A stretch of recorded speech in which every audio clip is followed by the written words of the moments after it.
Very good morning সবাইকে।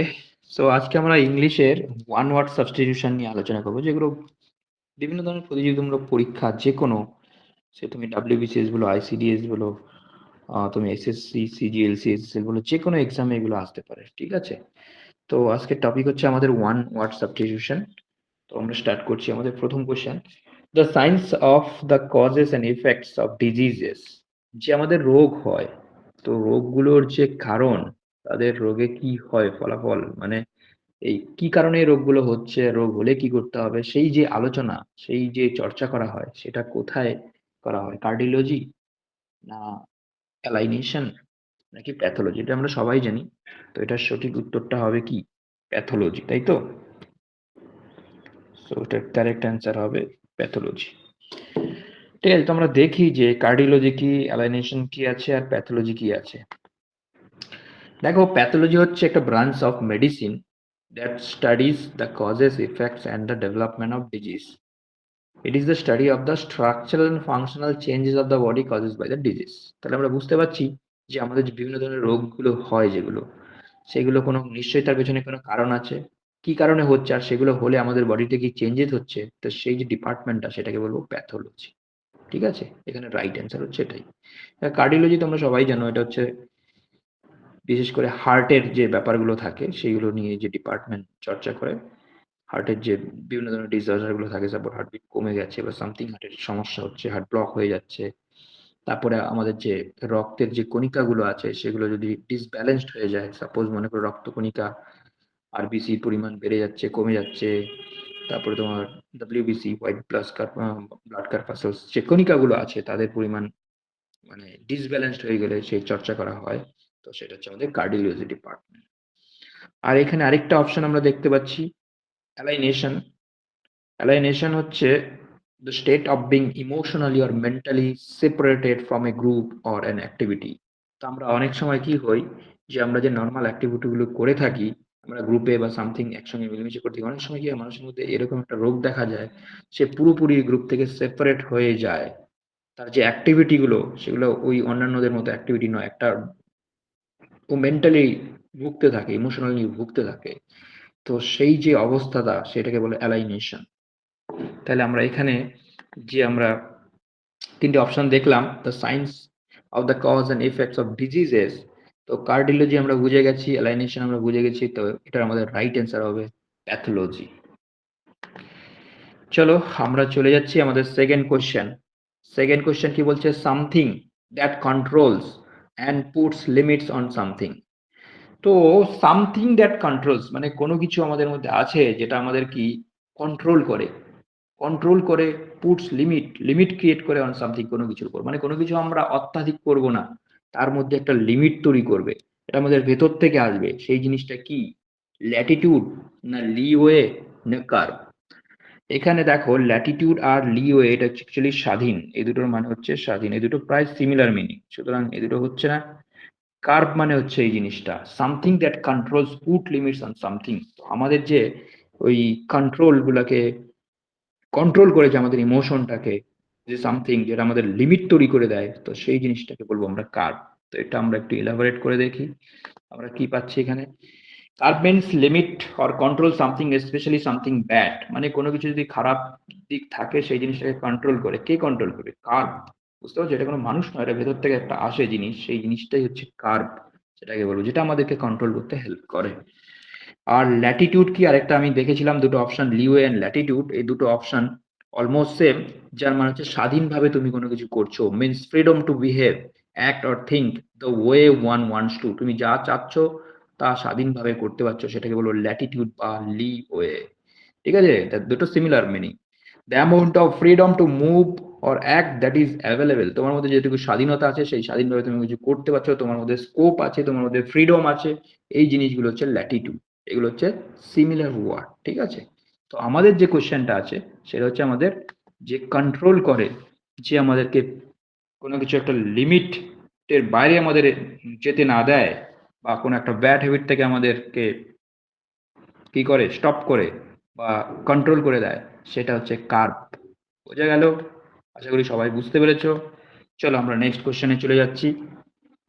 Next question কি বলছে, select the most appropriate one or for the expression given below. তো এখানে আছে inscription on a building, statue or coin. তো আমরা অনেক সময় দেখতে পারি বিভিন্ন ধরনের কয়েনে কিছু ইনস্ক্রাইব করা থাকে, লেখা থাকে, স্ট্যাচুর মধ্যে লেখা থাকে, বিল্ডিং এর মধ্যে লেখা থাকে ইনস্ক্রাইব। ওটা কিন্তু প্রিন্টেড জিনিস নয়, এটা হচ্ছে ইনস্ক্রাইব করা থাকে। তো এটার মানেটা কি? এটা তোমরা সবাই জানো, ইপিগ্রাফ আমরা হিস্ট্রিতে পড়েছি, বিভিন্ন ধরনের শিলাতে বা বিল্ডিং এ এইসব লেখা থাকতো হিস্ট্রিতে। এটার মিনিংটা হয়ে যাবে ইপিগ্রাফ। তো বাকি জিনিসগুলো কি? বাকি জিনিসগুলো আমরা দেখব কি জিনিস। একটা আছে সেরিগ্রাফ আর একটা হচ্ছে পলিগ্রাফ। তাহলে চলো আমরা সেরিগ্রাফ দেখলাম। সেরিগ্রাফে কি আছে? এটা হচ্ছে একটা প্রিন্টেড জিনিস, প্রিন্টেড ডিজাইন, যেটাকে আমরা সেরিগ্রাফ বলবো। এটা কিন্তু ইনস্ক্রাইব করা থাকবে না, প্রিন্ট করা থাকবে। তো সেটা হচ্ছে সেরিগ্রাফ। আর ইপিগ্রাফটা আমি কি বললাম? ইনস্ক্রাইব করা থাকবে, লিখা থাকবে একদম, তোমার কিরকম ভাবে খোদাই করা থাকবে সেরকম জিনিসগুলোকে বলে ইপিগ্রাফ। একটা বিল্ডিং এ হতে পারে, একটা কি হতে পারে, একটা স্ট্যাচুতে হতে পারে, একটা কয়েনে হতে পারে, সেটা হচ্ছে ইপিগ্রাফ। পলিগ্রাফ কি জিনিস? পলিগ্রাফ হচ্ছে piece of electronic equipment use to try to discover if someone is telling lines. Suppose তুমি মিথ্যে কথা বলছো বা সামথিং তুমি কি বলছো, তো তোমাকে ধরার জন্য যে টেকনোলজিটা ইউজ করবে, সে সেখানে একটা ইলেকট্রনিক ইকুইপমেন্ট, যন্ত্রপাতি ইউজ করবে, যার দিয়ে তোমাকে বুঝতে পারে যে তুমি মিথ্যে কথা বলছো। তো সেই যন্ত্রটাকে বলা হচ্ছে পলিগ্রাফ। বুঝতে পারছো? তো এটাকেই পলিগ্রাফ বলে। থাকে না অনেক সময় তোমার টেস্ট করে, অনেক সময় কেউ অন্যায় করলো বা সামথিং মিথ্যা কথা বললো, তাকে টেস্ট করার জন্য সেই পলিগ্রাফ যে ওয়েটা, সেটা হচ্ছে একটা ইলেকট্রনিক ইকুইপমেন্ট দিয়ে তোমাকে টেস্ট করা হবে। তারপরে তোমাকে ধরতে পারবে যে তুমি সত্যি সত্যি কি মিথ্যে বলছো না ট্রু বলছো। এটা একটা টেকনোলজি অ্যাকচুয়ালি। তো এটা হচ্ছে, এই ব্যাপারটাকে বলে পলিগ্রাফ। বোঝা গেল? তো আমরা এখানে ক্লিয়ার বুঝে গেলাম, তিনটে অপশনের মিনিংও বুঝে গেলাম। চলে যাচ্ছে আমাদের নেক্সট কোশ্চেনে।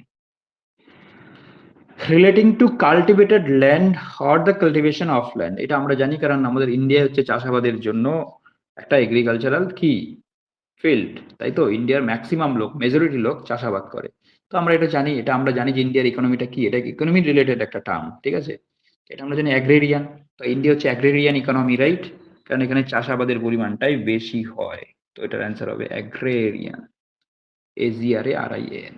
এটা আমরা অলরেডি জিওগ্রাফিতেও পড়েছি, ইকোনমিতেও পড়েছি। দেখা যাক আর্সেল, অ্যাম্বাস এগুলোর মিনিং কি হয়।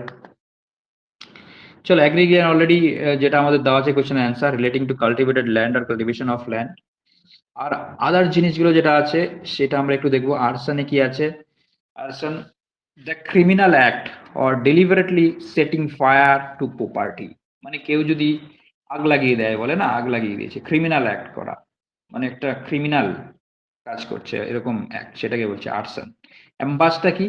এ surprise attack people lying in wait in a concealed position. মানে এটাকে বলবো actually hidden attack. Surprise attack, hidden attack, মানে আত্মগোপন করে করে যে অ্যাটাকটা করা হয় সেটাকে বলে হিডেন অ্যাটাক। সাপোজ আমাদের ইন্ডিয়ান আর্মিরা লুকিয়ে থাকে কোথায়? আমাদের ইয়েতে, তাই তো? আমাদের দেশটাকে রক্ষা করে, যখনই বাইরে থেকে বহিরাগত শত্রু দেখা এলো তখন তাদের উপর ঝাঁপিয়ে পড়ে, তাই না? তো এইটাকে বলে অ্যাম্বাস।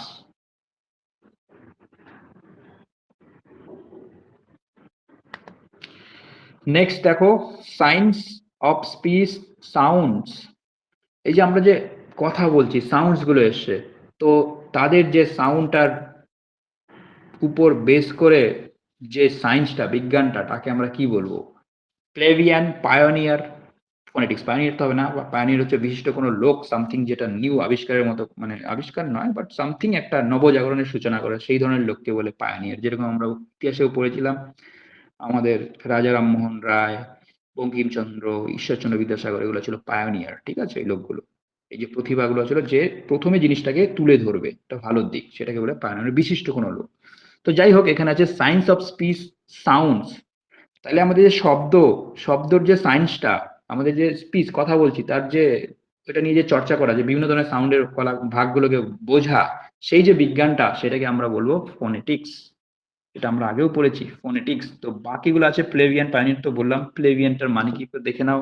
প্লেভিয়ান হচ্ছে belong to A low social class, যারা একটা সামাজিক লোয়ার ক্লাসের মধ্যে অন্তর্ভুক্ত, তাদেরকে বলা হয় প্লেভিয়ান। তাহলে প্লেভিয়ান হচ্ছে এমন ধরনের কিছু লোক যারা কিনা লো সোশ্যাল ক্লাস, সামাজিক যে লোয়ার ক্লাসগুলোতে পড়ছে, তাকে বলবো প্লেভিয়ান। আর ফোনেটিক্স যেটা আমাদের অ্যান্সার, এটা study of sounds of human speech বলতে পারো, বা যে কোনো ধরনের স্পিচ নিয়ে যে চর্চা করাটা, সেই স্টাডি করাটাকে বলা হয় ফোনেটিক্স। আর পায়োনিয়ার মানে বলেছিলাম বিশিষ্ট কোনো লোক, the first to develop an area of human knowledge আর কালচার এটসেট্রা। আমি উদাহরণও দিয়েছিলাম বিদ্যাসাগর, বঙ্কিমচন্দ্র, তারপরে তোমার রাজা রামমোহন রায়, এগুলো হচ্ছে পায়োনিয়ার লোক, তাই না? এরা প্রথম বিভিন্ন ধরনের জিনিস আমাদের নবজাগরণের সূচনা করেছিল, রাইট? নতুন নতুন জিনিস তথ্য আমাদের দিয়ে আমাদেরকে অগ্রগতির পথে ঠেলে দিয়েছিল, রাইট? তো এখানে দেখো একটা এক্সাম্পল আছে, Yuri Gagarin was one of the pioneer of the space exploration, মানে প্রথমে ও স্পেসের মধ্যে গিয়ে একটা জিনিস এক্সপ্লোর করেছিল, সেই জন্য ওকে বলা হয় স্পেস এক্সপ্লোরেশনের পায়োনিয়ার। বুঝতে পেরেছো? তো আমরা বুঝে গেলাম এখানে তিনটে জিনিস, ফ্লেভিয়ান, পায়োনিয়ার এন্ড ফোনেটিক্স। তাহলে আমাদের স্পিচ আর সাউন্ডস নিয়ে যে সায়েন্সটা হচ্ছে সেটা হচ্ছে ফোনেটিক্স। আশা করি তোমরা সবাই ক্লিয়ার।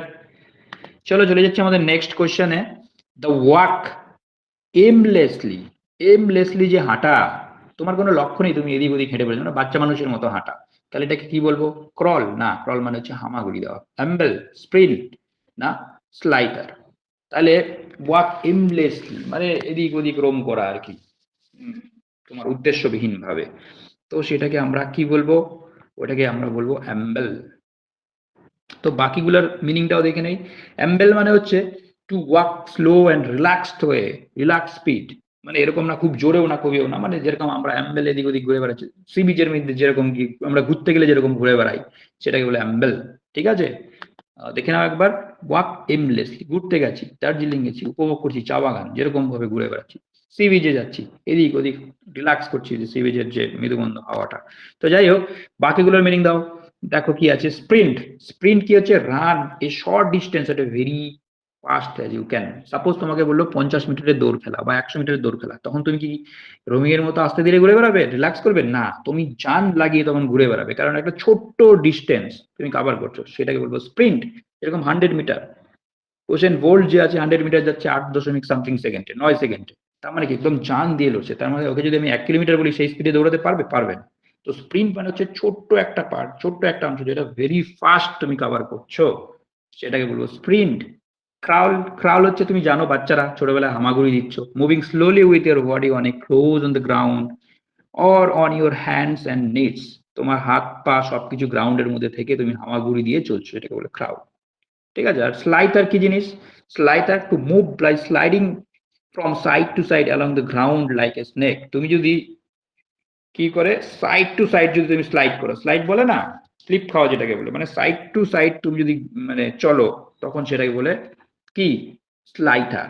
তুমি মনে করো এক সাইড থেকে আরেক সাইডে শুয়ে শুয়ে উল্টে উল্টে চলছো, স্নেক যেরকম ভাবে চলে, সেটাকে বলে স্লাইটার। ঠিক আছে, নট হামাগুড়ি। হামাগুড়ি তো জাস্ট বাচ্চারা যেরকম হাত পা মাটিতে রেখে চলছে, আর ওটা হচ্ছে স্লাইটার, মানে সাইডটা মাঠ গ্রাউন্ডে থাকবে, সেটাকে বলে স্লাইটার। ঠিক আছে, তো এখানে ক্রাউল হচ্ছে না, স্লাইটার হচ্ছে না, স্প্রিন্ট হচ্ছে না। স্প্রিন্ট হচ্ছে শর্ট ডিস্টেন্স কভার করছে ভেরি ফাস্ট, আর অ্যাম্বেলটা হচ্ছে এখানে প্রপার ওয়ার্ড, মানে রিল্যাক্স স্পিডে তুমি ঘুরে করছো, রিল্যাক্স, না জোরে না ধীরে না আস্তে, মানে যেটা তুমি রিল্যাক্স ফিল করবে সেই স্পিডে তুমি এদিক ওদিক রোম করছো, যেটা সি বিচের মধ্যে আমরা দেখতে পাই।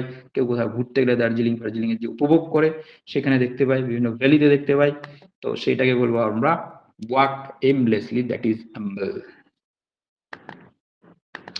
চলো আমাদের নেক্সট ওয়ার্ড, ওয়াক আর move at a slow relax pace. Same জিনিস, সেম জিনিস, স্লো অ্যান্ড রিল্যাক্সড, তাহলে এটা অ্যাম্বেলই হবে। তো দেখা যাক আমাদের নেক্সট ওয়ার্ডগুলো কি আছে। Roam and strut and prance, এগুলোর মিনিংটা আমরা একটু দেখে নেব। তো রোম কি আছে? চিলড্রেন আর এলিমেন্টের ক্ষেত্রে প্রযোজ্য এটা। To play in a happy and noisy way, বাচ্চারা যেরকম হট্টগোল গোলমাল করে না, তখন যেরকম ভাবে হাঁটে, এটাকে রোম বলে। ঠিক আছে, আর স্ট্রাট এটা হচ্ছে to walk in a proud way. অনেক সময় মনে করো ভোটে জিতে গেলাম, এবার রাস্তা দিয়ে আমি মিছিল বার করবো, যে প্রাউড ওয়েতে তুমি হাঁটছো, বুক ফুলে যে হাঁটছো, সেটাকে বলো স্ট্রাট, প্রাউড। তুমি মনে করো সদ্য নেতা হয়েছো, মন্ত্রী হয়েছো, এমএলএ হয়েছো, তখন রং খেলতে খেলতে বেরোচ্ছ রাস্তাঘাটে, সেটাকে বলে strut. Prance, to move about with quick high steps often because you feel proud, feel you, with yourself। ওই একই ধরনের, তুমি যখন একটু হ্যাপি ফিল করছো নিজে গর্বে, সাপোজ আমি পরীক্ষায় পাস করেছি আজকে, টপ 10 এর মধ্যে আমার রেজাল্ট এসছে, তখন আমি রাস্তায় বেরোলাম, বুক ফুলিয়ে যে হাঁটলাম, সেটাকে বলবে ফ্রান্স। কারণ কি তুমি প্রাউড ফিল করছো যে আজকে তুমি উত্তীর্ণ হয়েছে একটু ভালোভাবে, বা ইন্ডিয়ান টিম জিতে গেছে আজকে, মনে করো ওহ আমার টিম জিতে গেছে, ইন্ডিয়ান টিম, তখন তুমি যেভাবে হাঁটবে, প্রাউড ফিল করছে, সেই যে ফিলিংসটা আসবে হাই স্টেপ, বড় বড় স্টেপ নিয়ে, often because you feel proud, তাই না?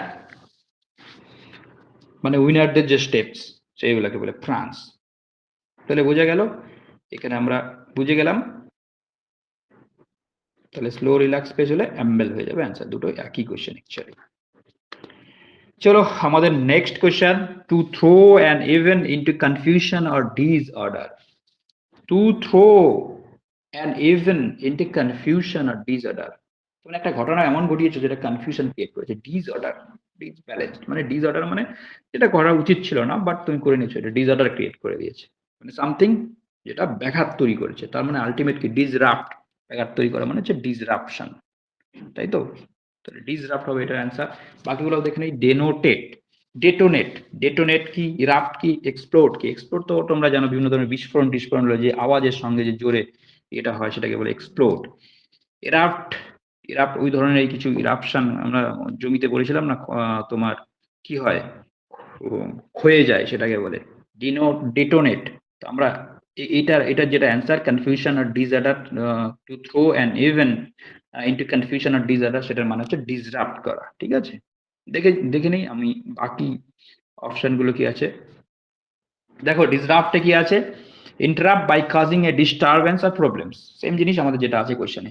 বাকিগুলো দেখো, ডেটোনেট, ডেটোনেট হচ্ছে এক্সপ্লোড আর কজ এক্সপ্লোড, এই ডেটোনেট আর এটা একই ধরনের, ঠিক আছে? এক্সপ্লোডটা একই ধরনের, মানে একটা বিশাল এক্সপ্লোড করা। দেখো এখানে এক্সপ্লোডেই দেওয়া আছে, এক্সপ্লোডেই দেওয়া আছে, দুটো হচ্ছে সিমিলার ওয়ার্ড অ্যাকচুয়ালি। ঠিক আছে, কোনো বোম টোম আসলে যেরকম হয়, কোনো সময় আতঙ্কবাদীরা হামলা দেয়, বোম ফাটায়, সেই জিনিসগুলো। ইরাপ্ট হচ্ছে ব্রেক সাডেনলি আর ড্রামাটিক্যালি, হঠাৎ করে ভেঙে পড়া বা সাডেনলি, মনে মনে করে কি হয়, মনে করে একটা হঠাৎ করে ভূমিকম্প হলো, তো অনেক কিছু ভেঙে যাচ্ছে না, ইরাপ্ট হচ্ছে, ক্ষয় হচ্ছে। মনে করে একটা নদীতে প্রবল বেগে তোমার বাঁধের জল চলে এসলো, তখন কি হয়, ইরাপ্ট হয়, ক্ষয়টয় হয়ে যাচ্ছে, ব্রেক ভেঙে যাচ্ছে, বুঝতে পারছো তো? সেই জিনিসগুলো বলে ইরাপ্ট। আর ডেটোনেট আর এক্সপ্লোড হচ্ছে দুটো এক, মানে সজোরে আওয়াজ দিয়ে যে বিস্ফোরণ হয় সেটাকে বলবো এটা। আর ডিসরাপ্ট মানে হচ্ছে যদি কোনো একটা কাজ বা প্রসেস কে ইন্টারাপ্ট করে, ব্যাঘাত ঘটায়, সেটাকে বলে ডিসরাপ্ট। তো আমাদের এখানে যে অপশনটা আছে সেটা ডিসরাপ্টই হবে। ঠিক আছে, to throw an event in the confusion or disorder. চলো next question, handwriting that can not be read, মানে ডাক্তারের হাতের লেখা, তাই তো আমরা যেটাকে নর্মালি বুঝি। তো যেটা তুমি রিড করতে পারছো না সেটাকে কি বলবে? লেজিবল। লেজিবল হচ্ছে যেটাকে রিড করতে পারছো, তাহলে পারছো না অপোজিট ইলেজিবল। ঠিক আছে, এলিজিবল, এলিজিবলটা হচ্ছে যেটা তুমি ক্যান নট বি রিড, আর এটা হচ্ছে রিড করতে পারছো, তুমি রিড করতে পারছো এটাকে। ঠিক আছে, সেটা হবে তোমার লেজিবল। তাহলে এবার দেখি আমরা কারিজেবল আর নেগলিজেবলের মানে কি। কারিজেবল আর নেগলিজেবলের মানেটা একটু দেখে নাও। কারিজেবল মানে ক্যাপেবল অফ বিং কারেক্টেড, মানে কোনো একটা জিনিস ভুল আছে সেটাকে তুমি কারেক্ট করতে পারছো। এটা নয় যে তুমি পড়তে পারছো না, পড়তে তুমি পারছো, বাট একটু ভুল আছে সেটা কারেক্ট করতে পারছো, সেটাকে বলবে কারিজেবল। আর নেগলিজেবল মানে তুমি যে জিনিসটাকে ইগনোর করতে পারবে, মানে যেটার কোনো সিগনিফিকেন্ট নেই, যেটার কোনো তাৎপর্য নেই। দেখো, so small or unimportant as to be not worth considering, যেটার কোনো ভ্যালু নেই, ইনসিগনিফিক্যান্ট, যেটার কোনো তাৎপর্য নেই, তাৎপর্যহীন, সেটাকে বলবো নেগলিজিবল। আমরা ইগনোর করতে পারবো এই দুটোকে। ঠিক আছে, নেগলিজিবলকে। আর কারিজিবল তো বুঝলাম, যেটা কারেক্ট করতে পারবে, বোঝা যাচ্ছে, কারেক্ট করতে পারবে। লেজিবল মানে কি, যেটা হচ্ছে রিড তুমি করতে পারছো, clearly read, enough to read, মানে তুমি ক্লিয়ার, পরিষ্কার করতে পারছো। তার মানে আমাদের অ্যান্সার হচ্ছে ইলিজিবল। ইলিজিবল, যেটা not clear enough two wire, মানে ডাক্তারের হাতের লেখা, টু রিড, যেটাকে রিড করা যায় না, not clear enough to read. আশা করি তোমরা বুঝে গেছো, এখানে চারটে অপশন থেকে একদম পরিষ্কারভাবে এলিজিবলটা হবে, কারণ ক্যান নট বি রিড। আর যদি থাকতো handwriting that can be read easily, সেটা কিন্তু লেজিবল হয়ে যেত। ঠিক আছে, রিডেবল যেটা। চলো আমরা চলে যাচ্ছি আমাদের লাস্ট কোয়েশ্চেনে, আজকে সেশনের আমাদের লাস্ট কোয়েশ্চেন, ওয়ান অফ সাবস্টিটিউশনের। কি আছে, something that pertaining to the controversy, যেটা কন্ট্রোভার্সি ক্রিয়েট করে, যেটা কন্ট্রোভার্সিতে পার্টিসিপেট করে, তো সেটা কি জিনিস যেটা কন্ট্রোভার্সি তৈরি করে? পোইগন্যান্সি, লাউডেটরি, পিউটেটিভ, পোলেমিক্যাল। তো এটার অ্যান্সার কি হবে বলো? এটা অ্যাকচুয়ালি পিউটেটিভ, এটা একটু টাফ আছে, যেটা কন্ট্রোভার্সি ক্রিয়েট করে। ঠিক আছে, something that pertaining to the controversy. ঠিক আছে, সরি পিউটেটিভ না, এটা strongly critical deserve writing speech. Something that pertaining to the controversy, যেটা কন্ট্রোভার্সি ক্রিয়েট করে সেটা হবে পোলেমিক্যাল, সরি এটা পোলেমিক্যাল হবে, পোলেমিক্যাল যেটা কন্ট্রোভার্সি তৈরি করে। সাপোজ মনে করো তুমি একটা স্পিচ দিলে, এরকম বাজে স্পিচ, যে স্পিচটা তোমাকে একটা কন্ট্রোভার্সি তৈরি করে। সাপোজ তুমি একটা অ্যাসে লিখলে, যে অনেক সময় দেখবে মুভি রিলিজ হয়, মুভি রিলিজ হওয়ার পর কি একটা কন্ট্রোভার্সি তৈরি হয়, তখন মুভিটাকে ব্যান করে দেওয়া হয়, তাই না? তো সেই ধরনের যদি তোমার কোনো স্পিচ হয় বা কোনো একটা প্রবাদ বা সামথিং, কেউ একটা কিছু লিখেছে বা বলেছে, সেই জিনিসটা তোমার কন্ট্রোভার্সি ক্রিয়েট করলো, তাহলে সেটাকে বলবে পলেমিক্যাল। ঠিক আছে, পলেমিক্যাল ইজ দ্য রাইট অ্যান্সার। ঠিক আছে, তাহলে আমরা দেখে নেব আমাদের বাকি অ্যান্সার গুলো কি আছে। So it means of involving strongly critical as disruption writing or speech, কোনো কিছু লিখছে বা কোনো একটা বক্তব্য দিয়েছে, সেই জিনিসটা যদি তোমার কি হয়, ডিসরাপশন ক্রিয়েট হয়, ডিসরাপশন নয়, ডিসপিউট ক্রিয়েট হয়, ডিসপিউটেশন রাইটিং, মানে সেই জিনিসটা একটা কন্ট্রোভার্সি তৈরি করে দিয়েছে, স্ট্রংলি ক্রিটিক্যাল আর ডিসপিউটেশন, তাহলে সেটাকে বলবো পলেমিক্যাল। সাপোজ একটা অ্যাসে আছে, সেই অ্যাসেটার মধ্যে আমি মোরাল অফ দ্য স্টোরি বললাম, একটা ডিসপিউট তৈরি করে দিয়েছে, সেটা একটা ডিসপুট বা ক্রিটিক্যাল সামথিং মিনিংস তৈরি করছে, যেটা সমাজের পক্ষে মানে খারাপ আর কি, তো সেইটাকে বলে পলেমিক্যাল, এটা ব্যান্ড হয়ে যেতে পারে। ঠিক আছে, তো বাকিগুলো যে দেখি, প্রেগনেন্সি, প্রেগনেন্সিটা কি আছে, দ্য কোয়ালিটি অফ ইভোকিং এ কিন সেন্স আর স্যাডনেস আর রিগ্রেট। প্যাথোস তার মানে এটা হচ্ছে তোমার রিগ্রেট প্রকাশ করা, দুঃখ প্রকাশ করা, তো এরকম কিছু একটা কোয়ালিটি যেটা তোমাকে দুঃখ প্রকাশ করবে বা রিগ্রেট অনুতপ্ত বোধ করাবে, সেটাকে বলে প্রেগনেন্সি।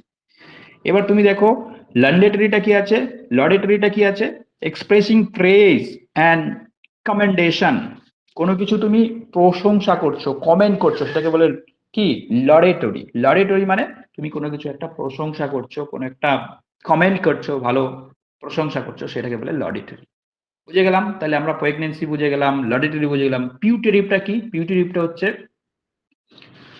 জেনারেলি কনসিডার্ড আর রিপিউটেড টু বি।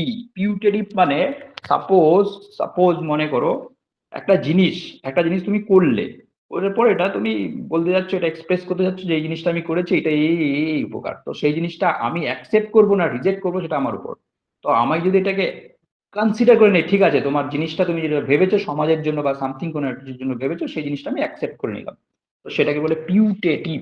সেটা হচ্ছে পিউটেটিভ, মানে কনসিডার করলাম তোমার জিনিসটা। দেখো সবকিছু তো হয় না, আজকে মনে করো অস্কার পুরস্কারের জন্য তুমি 10টা প্রোফাইল দিয়েছো, তো 10টা প্রোফাইলে তো 10টাই অস্কার পুরস্কার পাবে না, তার মধ্যে 2-1টাকে কনসিডার করা হবে, বা সামথিং একটা পুলিৎজার প্রাইজ বা হোয়াট এভার, আমরা পাঠাই বিভিন্ন ধরনের প্রোফাইল, তারপরে সেখান থেকে সিলেক্ট হয়, রাইট? সেই পিউটেটিভ মানে কি, পিউটেটিভ মানে সেটাকে কনসিডার করা, কোনটাকে নেব কোনটাকে রিজেক্ট করব, সেই যেটাকে নেব সেটা কনসিডার করাটাকেই বলা হয় পিউটেটিভ। বোঝা গেল? তাহলে এখানে আমরা এটা একটু কঠিন ছিল, ঠিক আছে, pertaining to the controversy, something that pertaining to the controversy, say speech হোক যাই হোক, সেটাকে বলবো আমরা পলেমিক্যাল, সেটা হচ্ছে আমাদের কারেক্ট অ্যান্সার, আর বাকিগুলো কিন্তু নয়। বোঝা গেল? তো আজকে আমাদের সেশনটা এখানেই শেষ করলাম। কেমন লাগলো তোমরা বলো, কেমন লাগলো? আরো এরকম ক্লাস নিয়ে আসবো, আরো ওয়ান অফ সাবস্টিটিউশন, যেগুলো আমাদের প্রিভিয়াস এক্সামস গুলোতে এসছে আর আপকামিং এক্সাম গুলোর জন্য ভেরি ভেরি ইম্পর্টেন্ট। চলো ক্লাসটা শেষ করছি এখানে। থ্যাংক ইউ সবাইকে। জয় হিন্দ।